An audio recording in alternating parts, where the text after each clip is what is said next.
Hello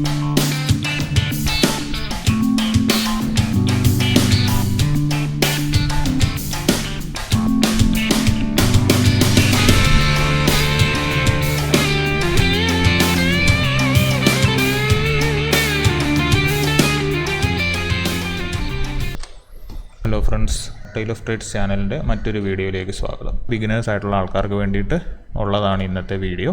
ഒരു disciplined trader ആകാനായിട്ട് എന്താണ് ചെയ്യേണ്ടതെന്നുള്ളതാണ് ഇന്നത്തെ വീഡിയോയിൽ പറയുന്നത്. ട്രേഡിങ്ങിൻ്റെ ബേസോ തിയറിയോ ഒക്കെ അറിയാമെങ്കിൽ മാത്രം നമുക്ക് ഓപ്ഷൻ ട്രേഡിംഗ് പോലെയുള്ളൊരു ഇതിൽ നമുക്ക് വിജയിക്കാൻ പറ്റത്തില്ല.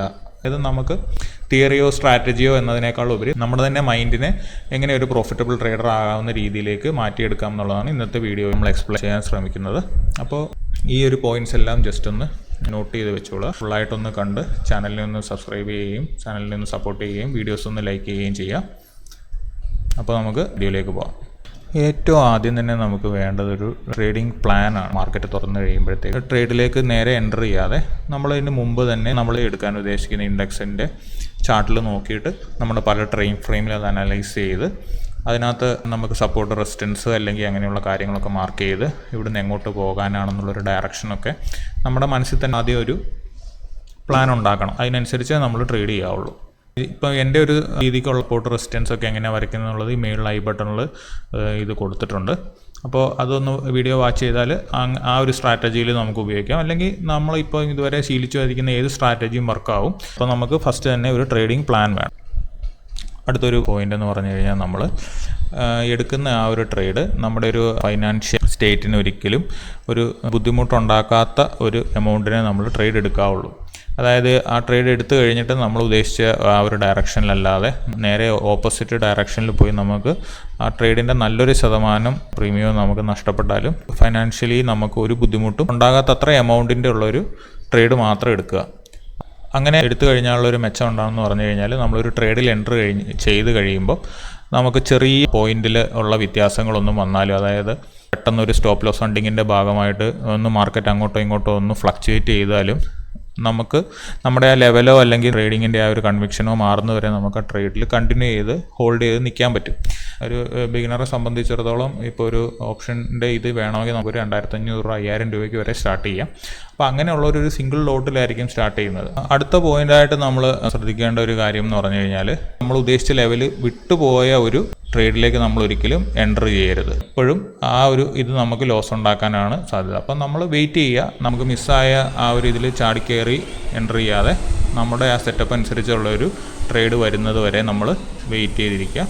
അത് ഒരു ദിവസം പല സമയങ്ങളിൽ അത് വന്നെന്നിരിക്കും. അപ്പോൾ ഒരു ട്രേഡ് നമുക്ക് മിസ്സായെന്ന് കരുതി നമുക്കൊരിക്കലും പ്രശ്നം ഉണ്ടാകത്തില്ല. അടുത്ത നമ്മുടെ സെറ്റപ്പിനനുസരിച്ചുള്ള ഒരു ട്രേഡ് വരുന്നത് വരെ നമ്മൾ വെയിറ്റ് ചെയ്യുക.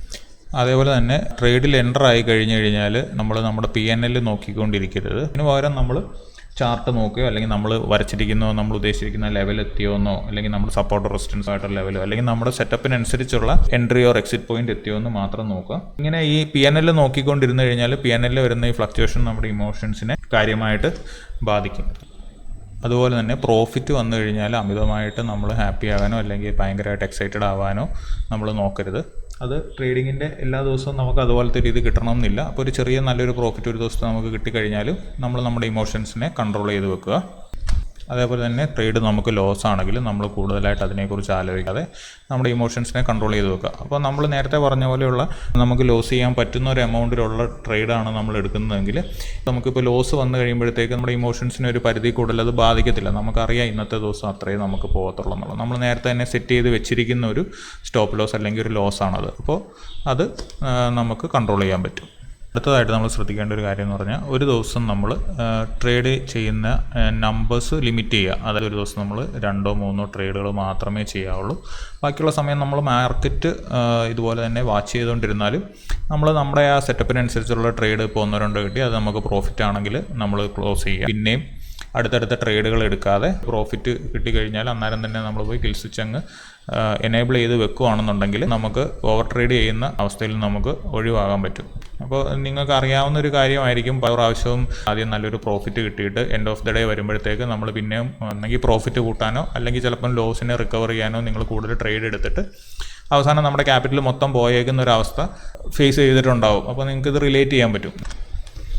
അടുത്തതായിട്ട് നമ്മളുടെ ക്യാപിറ്റലിനെ പ്രൊട്ടക്റ്റ് ചെയ്ത് വെക്കുക. അതായത് ഓരോ ദിവസവും നമ്മൾ ട്രേഡിൽ എൻ്റർ ചെയ്യണമെങ്കിൽ നമ്മുടെ കയ്യിൽ നമ്മുടെ ക്യാപിറ്റൽ വേണം. ട്രേഡ് ചെയ്യണമെങ്കിൽ പൈസ വേണം. ഫുൾ ക്യാപിറ്റൽ എടുത്ത് ചെയ്യുകയാണെന്നുണ്ടെങ്കിൽ ഫസ്റ്റ് ഇതിനകത്തുള്ള ഈ ഫോമോയിലോ അല്ലെങ്കിൽ ഇതിലോ ഒരു ഓവർ ട്രേഡ് ചെയ്യുകയോ അങ്ങനെ എന്തെങ്കിലും നമുക്ക് ആ ഒരു ദിവസം നമുക്ക് കൺട്രോൾ ചെയ്യാൻ പറ്റിയില്ലെങ്കിൽ നമ്മുടെ ക്യാപിറ്റൽ ഫുള്ള് വാഷ് ഔട്ട് ആവും. ഇപ്പോഴും നമ്മുടെ ട്രേഡിംഗ് അക്കൗണ്ടിൽ നമ്മൾ ട്രേഡ് ചെയ്യാൻ ഉദ്ദേശിക്കുന്ന ഒരു എമൗണ്ട് മാത്രമേ വെക്കാവുള്ളൂ.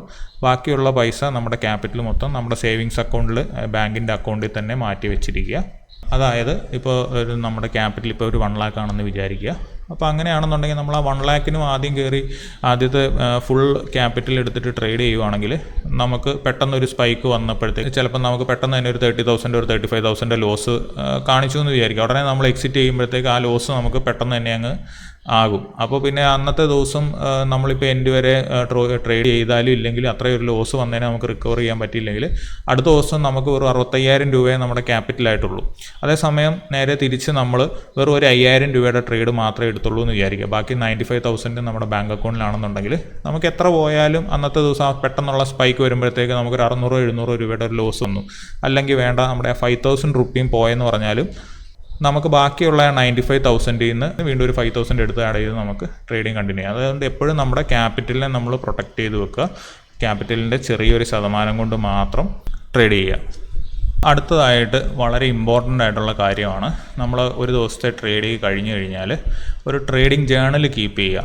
അതായത് എല്ലാ ദിവസത്തെയും ട്രേഡ് കഴിയുമ്പം അന്നത്തെ ആ ട്രേഡിനെ കുറിച്ചുള്ള ഡീറ്റെയിൽസ് നമ്മളൊരു ഡയറിയിലോ അല്ലെങ്കിൽ ഒരു ബുക്കിലോ എഴുതി വെക്കുക. അതായത് ഇന്ന് നമ്മൾ എത്ര പൈസ അതിനകത്ത് ഇട്ടു, എത്ര രൂപ നമുക്ക് നഷ്ടമുണ്ടായി, അത് അങ്ങനെയുള്ള കാര്യങ്ങൾ ഒരു പോയിൻ്റായിട്ട് എഴുതുക. അതിനുശേഷം നമ്മൾ ഇന്ന് എടുത്ത ട്രേഡ് ഏതാണ്, ഏത് ഇൻഡെക്സിൽ ഏത് സമയത്താണ് നമ്മൾ ആ ട്രേഡ് എടുത്തത്, അതിനുണ്ടായിരുന്ന കാരണങ്ങൾ എന്താണ്. അപ്പോൾ അത് ഇപ്പോൾ നമുക്ക് പ്രോഫിറ്റ് ആണെങ്കിൽ നമ്മൾ ഉദ്ദേശിച്ച പോലെ ഡയറക്ഷൻ പോയത് കൊണ്ടാണോ പ്രോഫിറ്റ് ഉണ്ടായത്, അതോ നമ്മൾ ഉദ്ദേശിക്കാത്ത നെഗറ്റീവ് ഇതിൽ പോയിട്ട് നമ്മൾ ഓവർ ട്രേഡ് ചെയ്ത് പല പ്രാവശ്യം ചെയ്താണോ, എങ്ങനെയാണ് നമുക്ക് പ്രോഫിറ്റ് അല്ലെങ്കിൽ ലോസ് ഉണ്ടായത്, അങ്ങനത്തെ കാര്യങ്ങളെല്ലാം ഡീറ്റെയിൽ ആയിട്ട് എഴുതി വെക്കുക. നമ്മുടെ റൂൾസ് എല്ലാം നമ്മൾ ഫോളോ ചെയ്തോ അല്ലെങ്കിൽ നമ്മൾ ശ്രദ്ധിക്കേണ്ട എന്തെങ്കിലും കാര്യങ്ങളുണ്ടായിരുന്നോ, അന്നത്തെ ട്രേഡിങ്ങിൽ നമ്മൾ എന്ത് പഠിച്ചു എന്നുള്ളത് ആ പോയിൻ്റെ താഴെ പോയിൻ്റായിട്ട് നമ്മൾ നോട്ട് ചെയ്ത് വെക്കുക. നമ്മളങ്ങനെ ഓരോ ദിവസത്തെ എൻട്രി ചെയ്ത് വെക്കുന്നത് കുറച്ച് നാൾ കഴിയുമ്പോഴത്തേക്ക് നമുക്കൊരു ട്രേഡിംഗ് ജേണൽ കിട്ടും. അപ്പോൾ അതിനകത്ത് നമുക്ക് ഇങ്ങനെ മറിച്ച് നോക്കുമ്പോൾ നമ്മൾ പ്രീവിയസ് ഡേയിലെ എക്സ്പീരിയൻസ് നമ്മൾ ഇമ്പ്രൂവ് ആകുന്നുണ്ടോ, അങ്ങനെയുള്ള കാര്യങ്ങളെല്ലാം നമുക്ക് മനസ്സിലാക്കാൻ പറ്റും. അടുത്തതായിട്ട് ഏറ്റവും ഇമ്പോർട്ടൻ്റ് ആയിട്ട് ചെയ്യാനുള്ള കാര്യം എന്ന് പറഞ്ഞു കഴിഞ്ഞാൽ എന്തായാലും എല്ലാ ദിവസവും ഈ ഒരു റൂൾസ് ഫോളോ ചെയ്യുക. അഡമൻ്റായിട്ട് ഈ റൂളിൽ സ്റ്റിക്ക് ഓൺ ചെയ്യുക. അപ്പോൾ അങ്ങനെ ചെയ്ത് കഴിഞ്ഞാൽ നമുക്ക് എന്തായാലും ഒരു പ്രോഫിറ്റബിൾ ട്രേഡർ ആവാൻ പറ്റും. ഒരു 1 month നിങ്ങളൊന്ന് ട്രൈ ചെയ്ത് നോക്കിയിട്ട് അതിനകത്തുള്ള വ്യത്യാസം എന്തെങ്കിലും ഉണ്ടെങ്കിൽ ഈ വീഡിയോയിൽ വന്ന് താഴെ ഒരു കമൻ്റായിട്ട് രേഖപ്പെടുത്തുക. ഡെയിലി ട്രേഡിംഗ് വീഡിയോസ് അപ്ലോഡ് ചെയ്യാറുണ്ട്. ഡെയിലി അല്ലെങ്കിലും ട്രേഡ് എടുക്കുന്ന സമയങ്ങളിൽ അപ്ലോഡ് ചെയ്യാറുണ്ട്. അപ്പോൾ ഈ പറഞ്ഞ റൂൾസൊക്കെ നമുക്ക് ഫോളോ ചെയ്യാൻ പറ്റുമോ എന്നുള്ളതൊന്ന് നോക്കുക. ഇത് ഫോളോ ചെയ്തുകൊണ്ട് പ്രയോജനം ഉണ്ടെങ്കിൽ താഴെ കമൻ്റായിട്ട് രേഖപ്പെടുത്തുക. അപ്പോൾ ഇങ്ങനെയൊരു വീഡിയോ ചെയ്യുന്നതിനുള്ള ഒരു പ്രോത്സാഹനമായിട്ട് നിങ്ങൾ ചാനലൊന്ന് സബ്സ്ക്രൈബ് ചെയ്യുകയും ഒരു ലൈക്കും കമൻറ്റും ചെയ്യുകയും ചെയ്യുക. അപ്പോൾ വേറൊരു വീഡിയോയിൽ കാണുന്നവരെ താങ്ക്സ് ഫോർ വാച്ചിങ്. ബൈ.